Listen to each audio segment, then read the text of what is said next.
wow. Wow, I really, woof. What I said before the game, nothing will be decided, whichever result. And for me, the second half was the best we ever played against City, definitely. And I don't think I saw them ever struggling like they did today.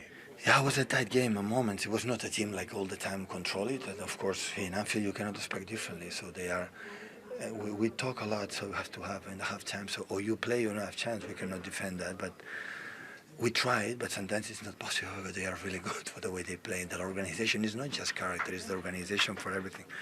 So give a lot of credit to Liverpool. The dimension of our achievement in these many years with the Premier League is the quality of the rival. I must ask you about almost the last kick of the game, which was the high boot from Doku. What was your feeling? 100% penalty, but they will find an explanation because he touched the ball in all situations, in all corners of the pitch, wherever it is, on the corner flag, on the halfway line. It's a 100% foul and probably a yellow card. Obviously, you would think it's a penalty.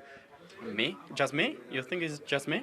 I don't think it's just you who thinks. I think a lot of people think it's a penalty. I think it's a clear penalty. Cannot say much more. I think the ref did a very good job throughout the game, but I think he made a mistake in the last decision. Just talk us through how much practice went into that corner kick.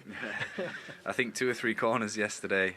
Got the idea and tried to put it into place, and it worked yesterday, so nice to see it come off, and really pleased, and credit to the guys that put these set pieces together for us, and obviously for me, on a personal note, it's nice to get on a score sheet. If this is the last time that you manage against Jurgen Klopp, it may not be. Would you miss him? He will be back. He will be back.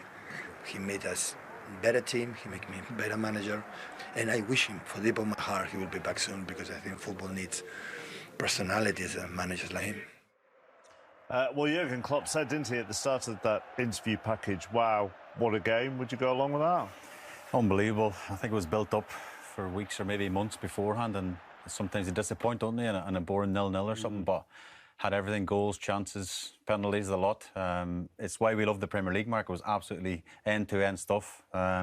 Liverpool probably better second half, and of course when you go to Anfield, you know it's going to be a tough game. It's going to be a tough afternoon, but the champions go there and still get a point, so it's something to roll on for. It did have everything, didn't it? I mean, it was a brilliant spectacle. I think the two things is the quality on show and the intensity. And the quality of the technical ability of the players and the intelligence, but the intensity is the ability to play with the speed, with the recoveries, when they're playing every midweek, every weekend, these players, top-level quality players who can produce that with a mentality to match. That's what you're watching.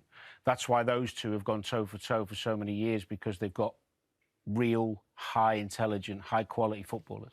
So there's so much to get into over the course of that game. Let's start with the City goal, which John Stone says the set-piece team came up with yesterday. They tried it 3 times and it worked, so they thought they'd do it. Yeah, well, it's very clever. I mean, there's a lot of games go past that people don't mention set plays so much. You think City have got the players not even to use set plays, they're that good. But it just shows you how important set plays are to any team. And we'll break it down a little bit here. You see the 4 Liverpool players here. They're in a zonal marker. You've got 3 guys marking around the penalty spot, man for man. And then I want you to just look at McAllister and Ake. This is so clever from Ake. He uses his strength. Yeah, you could say McAllister should be stronger, but he's just clearing that space. And at no point, Mark, does anyone get near John Stones. And he sticks it away, his first goal of the season. It's a fantastic delivery. Again, look at the space. Gomez gets dragged in with Rodri's run as well. That space is there. And if you've got someone to put it, you know, on a 10-pence piece, the man on the ball is Kevin De Bruyne, one of the best corner kick specialists in the world. And I think it's a brilliant, brilliant specialist. And there's the man in charge, Carlos Vincent. Let's give him a special mention, because I know Danny loves a set play specialist. So it's a brilliant goal. They have a very important role in football. Well, he even mentioned the team. I'd done the set plays at Derby. It was just me, myself and I. So he's got a team behind him. Did you ever come up with anything like that? Well, 1 or 2, you know. I don't want to give away my secrets on the TV. Just a final thing on that. The delivery is so spot on, isn't it? I mean, it nearly goes out of play because of the whip he puts on it. So precise, but he's capable. That's why they were probably trying to think of doing something that most people wouldn't try and do, because it's so difficult a technique. Because if he kicks it out of play, it looks ridiculous. But that's Kevin De Bruyne, just pure class. Jurgen Klopp said that second half was the best half of football that they have played against Manchester City in his time there. I think that's probably fair. Maybe the Champions League game against City when it was 3-0 up early was on a par, if not better. But When you go to Anfield and you go a goal up and you come out second half, you know you're going to be under the cosh, but this is the last thing you want to do. But the awareness of Nunez to be switched on, you've got to be switched on. They get the goal, and what does that do? Of course, it lifts everybody. The fans, the players. Elliott, with his intensity in the press, he triggers it a lot. I think that's why he played in such a big game today. McAllister coming out of midfield. And of course, when you get a bit of joy doing it, everyone goes with you. Endo was fantastic, great performance from him. They're all at it. And not many teams have the capability of forcing City to make mistakes such as that and give the ball away so easily. You saw Pep there on the sideline, exasperated with it because he expects better. Again, it's Elliott setting the triggers. They follow. Gomez on the front foot, winning the ball back. Again, City giving the ball back to Liverpool. And Szoboszlai, Sky's one there. But it was relentless for a while. And I've seen Liverpool play brilliantly in second halves this season, but this is up there with all the best performances I've seen. Lovely 1-2. Diaz, better touch. Normally he's much more calm in front of goal than that. Salah come on the pitch at this point. Look at this for a pass. Again, Diaz is through. I think this is the best chance out of the lot. He could have had a hat-trick. He could have. But you know what? The belief in the team, you could see it grow through all of them after the penalty. It felt like there was only one team going to win it. I know City had a couple of chances to do it, but look at them hunting in packs. Endo again falls to Harvey Elliott. The nice, concise passing. Another brilliant ball from Darwin Nunez. It's a little bit behind it as he gets ahead of the ball, so he thinks, I'll have to take a touch. Probably because he missed the two previously as well, instead of just playing one touch. And then this one from Darwin Nunez, great cross from Robertson. He's inches away, and we'll see it on this replay here. If his foot's a tiny bit bigger and he gets full contact, he scores. And that goal would have been the icing on the cake for him, because his performance for Liverpool today, leading the line against a really good City side, was phenomenal in every aspect. I know he didn't score, but his link-up, his work rate, his running off the ball, he led the line superbly. There was lots of great performances, don't get me, but I wanted to mention him because he is... People talk about his goal scoring all the time. His all-round game today was superb. Can other teams copy what Liverpool have done to City there and be more front foot against them? Or is that seriously, seriously hard to do? It's very hard to do, but we've seen on a couple of occasions. Chelsea did it twice. Tottenham did it when they went to City, scored goals. Chelsea scored 4 at home, got the away game as well. Yeah, they scored. Tottenham got 3 there. You need good players who have the physicality and the athleticism to cope with Man City. But if you have that and a mentality and a belief that you're as good as them, yeah, you can cause them problems. Either side could have won it, actually, in the last couple of minutes. Yeah, it was an eventful finish for Doku, especially. I think he could have won it and I suppose could have lost it as well, Mark. So this is an injury time, of course. Both occasions you see he gets... This is where you want him. You want him 1v1 against the full-back, Gomez this time. And he gets his shot off. And sometimes you look for moments, I think, from a Liverpool point of view, that watch when this comes back off the post. Foden's there, could easily go to him, but it goes into Kelleher's arm. Moments like that are key moments in a Premier League title race. Now, this is the big moment at the end where Jurgen Klopp and McAllister think it's a Stonewall penalty. I actually don't, and I know you two are going to disagree with me. I think he gets the ball, and then obviously his foot's high and gets McAllister after that. Now, I understand you guys will say that's anywhere else on the pitch and what have you, but I think Michael Oliver's not head height. He's got to have gone down. I think it's chest height. Yeah. Are you sure that was water in your cup before today? In my opinion, and I know a lot of Liverpool fans will be shouting at the TV now that I'm wrong, I think he's got a toe on the ball, and then obviously he's hit McAllister after. Do you take the point that anywhere else on the pitch? No. Oh, OK. No. But we've seen that, Shane. I think we've seen that. The frustrating thing is, it's a penalty for me, because so many times this season we've seen similar things like that outside the box, where players have had red cards, yellow cards, when they follow through. I know he got a bit of the ball, you're right, he did. But his foot's so high, and there is a follow-through. But he's not out of control with the follow-through. That's just a natural when your foot's that high. I think if you've got stud marks across your chest, you're generally going to get a foul or a penalty. OK, but what I would say, it's not a clear and obvious error, and that's why VAR said... And that may be the other thing. Michael Oliver's 5 yards away and has decided it isn't. I think it's a mistake. But, you know, you win some, you lose some. The reality is, for me, that Liverpool can take a lot of heart from that performance and actually be probably a little bit disappointed they didn't win. And Virgil van Dijk was imperious? Considering he was the only player today, Chappers, who you would probably say is the first choice of Liverpool's back five, I thought he was outstanding. He keeps his position here rather than getting dragged out to De Bruyne. Nice and calm. The reason he keeps his position, because he's protecting the goal, gives him the chance to then nick the ball off Foden. His passing was superb today, which is always a bonus from a centre-half. We know he's got that in his locker, but it was bang on today. Went to play simple, went to play those big, long diagonals that he's capable of. Again, calm. Where's Haaland? Can I see him? You can see him swivelling, consistent. They're constantly looking for where he is. Good header. His mate here, Quansah, the young lad, put the burners on, get back in to help him out one-on-one with Haaland. This one I really love. Watch this calmness. Right. Little relax, pause. Side on, low sense of gravity, watching the ball constantly, ushering where he wants to go. Just brilliant defending. Really good one-on-one against the best striker in the world. Again, spotting the danger at times when those around him. You've got to remember, he started the game with Quansah and Bradley, two young lads in the back four with him.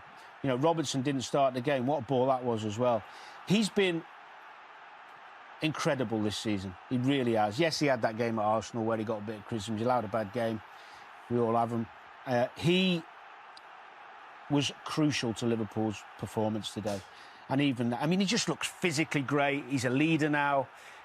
He, for me, is the key for Liverpool's success this season. He's the one player they can't afford to lose.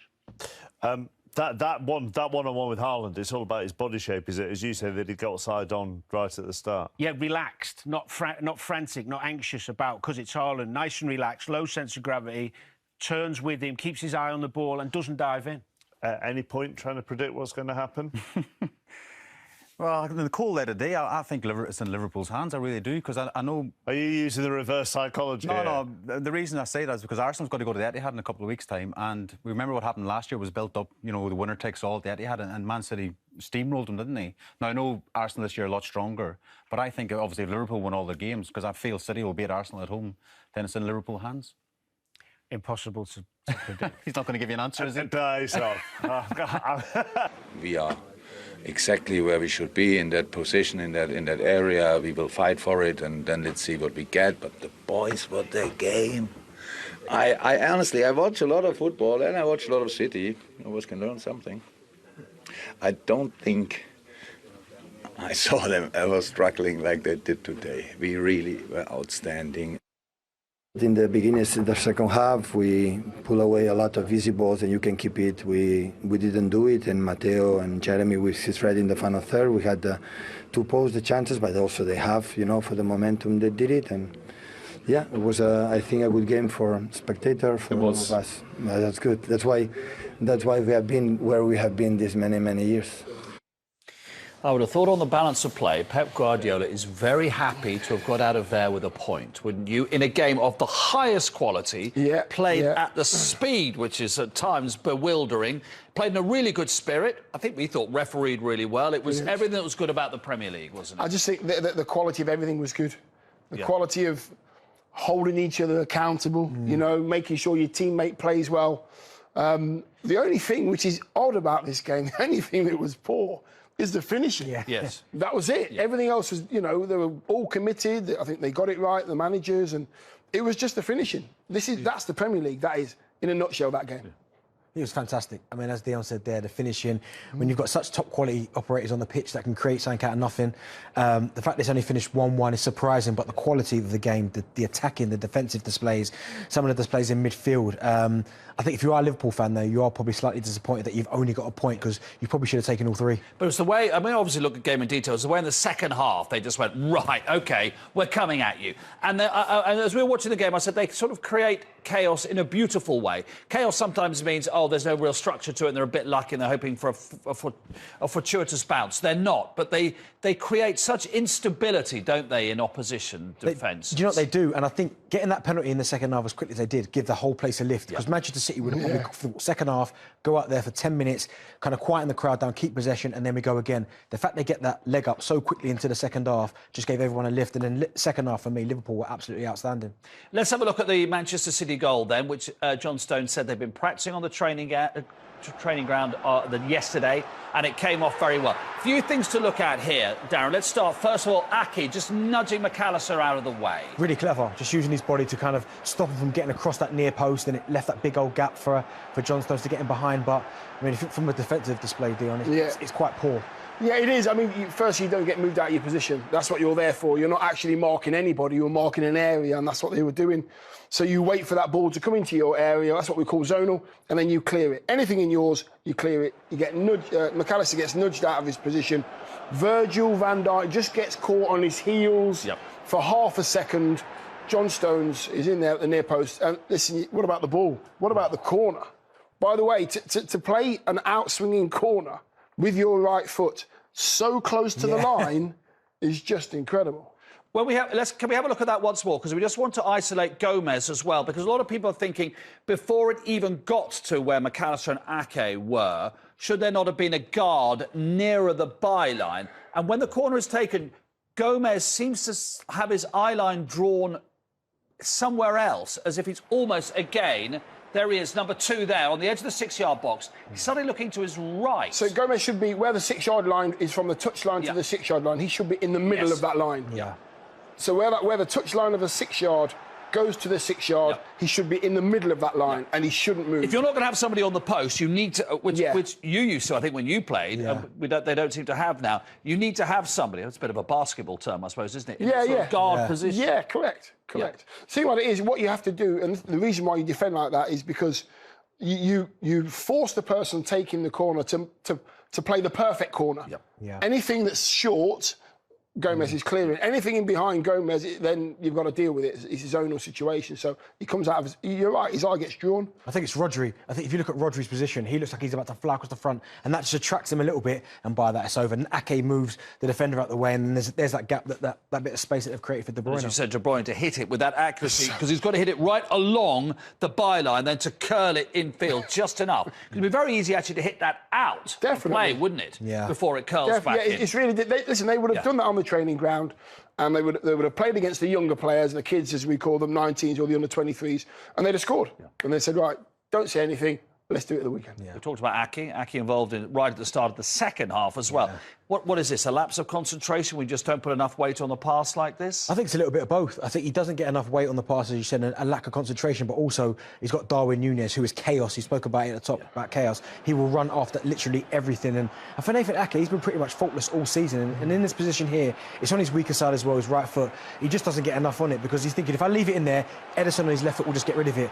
But Darwin Núñez just doesn't give it up. And even that position, I know it's Ake's fault, but Ederson, just a little bit of composure and just hold your ground, because even if he goes past Ederson in this position... Look at Stones in the middle. Exactly, and the angle is so narrow for him to put it in, so... Yes, it's just Ake's a bit fault. of jockeying, you think, from Ederson? I think so. Just hold your ground, I believe. Yeah, just listen, I don't know, it's hard to do. It's a split-second decision he has to make, and he knows that the ball's for him on his left foot to clear. I believe he could have, he could have stayed at home. He could have read that a lot better. And if you are going for it and you're not going to get it, rely on your defenders to get on the line for you. So, yeah. McAllister, 8 out of 8 penalties in the Premier League, and he took it well, because there was a lot of nerves and there was a big delay because of the injury to the goalkeeper. Yeah, there was, but really, really good penalty. I mean, goalkeeper goes the right way, which is always nice, but I think it's the right height, the right pace, and me and Dion was talking off air about trying to put a penalty off the ground with that elevation. It takes some doing, because I would have never tried it. Dion said he wouldn't have tried it. No, thank you. But in this position, in such a massive game, that's what you call composure at the highest level. It is. He was smiling away to his teammates. He had the ball in his hand. McAllister, very, very cool, World Cup winner. He's been there under pressure situations, so there he is. Well, he was involved in the big incident. It was about the 98th minute as well, and Liverpool definitely feel they should have had a penalty when Doku with his foot up. Did he? I mean, I think he definitely did catch McAllister, but he got enough of the ball. Michael Oliver on field said no penalty. Our friend Chris Foy is with us, VAR, agreed. Well, they said they weren't going to overturn it. What do you make of the whole situation there, Chris? Good evening. Yeah, good evening, Mark. I think, in fairness to Michael Oliver, I thought he had a super game this afternoon. Just, really enjoyed his performance. And like you say, he's got a big decision to make at the end of the game. And when you look at it, he works himself into a really good position where he can see exactly what's going on. And there's no doubt that Jeremy Doku, there is a little bit of contact on McAllister, but before that, he does clearly play the ball. And I think it would have been a surprise if he'd have blown the whistle and pointed to the spot. I don't think it's a penalty, in my opinion. Because we often hear that the fact that you have played the ball, when we talk about red cards quite often, is immaterial if they think there's too much force or so forth. But you are happy that he has got enough of the ball to negate the fact that he then catches McAllister? Absolutely, yeah. I mean, he plays the ball and then there's this sort of minimal contact. And as we know, in that situation, the VAR will check it, but it's not a standout howler decision where you go, oh my goodness me, that's completely wrong. And we know that Stuart Atwell, the VAR, checked it, and I'm comfortable with the decision. Chris, is the frustrating thing that it's possibly a free kick outside the box? Is that the frustration with, you know, for some people maybe? Yeah, I think people would say, well, if that was outside the box, a free kick would be given. But that's purely hypothetical. You can only referee what you see. And as I said at the beginning, Michael's worked himself into such a really good position to make that decision. And I support it. I would have been surprised, actually, if he'd have given referee chat, that is yeah. Are you happy no penalty? Yes, I am. You happy no penalty? Yeah, agreed. Yeah, I think so. Chris, we're all happy here. Thank you very much indeed. Let's not be naive. Liverpool fans aren't. They think it should have been a penalty. Yes. They had chances, though, didn't they? Diaz had a tremendous game. I mean, he never stopped running, but he didn't quite have that composure in front of goal. No, he didn't. Everything he did up until that last final little bit, I thought he was superb. He carried the ball really well. He was an outlet for them as well when they were hitting him on the counter-attack. But that last little bit where you've got to go ice cold and just show a bit of composure, he lost it every single time. And these are good opportunities. Yeah. They're not half chances. They're top-quality chances in a game like this. Listen, I thought he was man of the match. This one there, that touch there, whether you're expecting it or not, you have to expect it back in that situation. Gives it... turn from Nunez, gives him back. He's got to expect that as well, and his first touch has got to be better. And even this one here, I mean, this is the big one because these finishes are not as easy as they look. But we know you've got Kyle Walker bearing down after him. But once, it looks to me, early on, he knows exactly what he's going to do with it. He just gets the execution wrong. Because even with his body position, really good timing. The first touch is fantastic. He opens his body up pretty early, so you know exactly where he's going to pull it. But he just gets too much on it. And this one coming up here, now this is the really interesting one. The boys were talking about this on Matchday Live, Michael Owen and so forth, about maybe he needs to slow himself down and take it first time. The reason why he can't slow himself down is because Kyle Walker's behind him. So he thinks, I've got to get to the ball first. I've got to get away from Kyle Walker. However, whether he's in front of it or not in front of it, he should score that. Yeah. He is that good, and he's playing for one of the best in the world. He should score that first time, and he doesn't. And he happened 2 or 3 times today. That is the only thing he did wrong, not put the ball in the back of the net, because he was brilliant today. Well,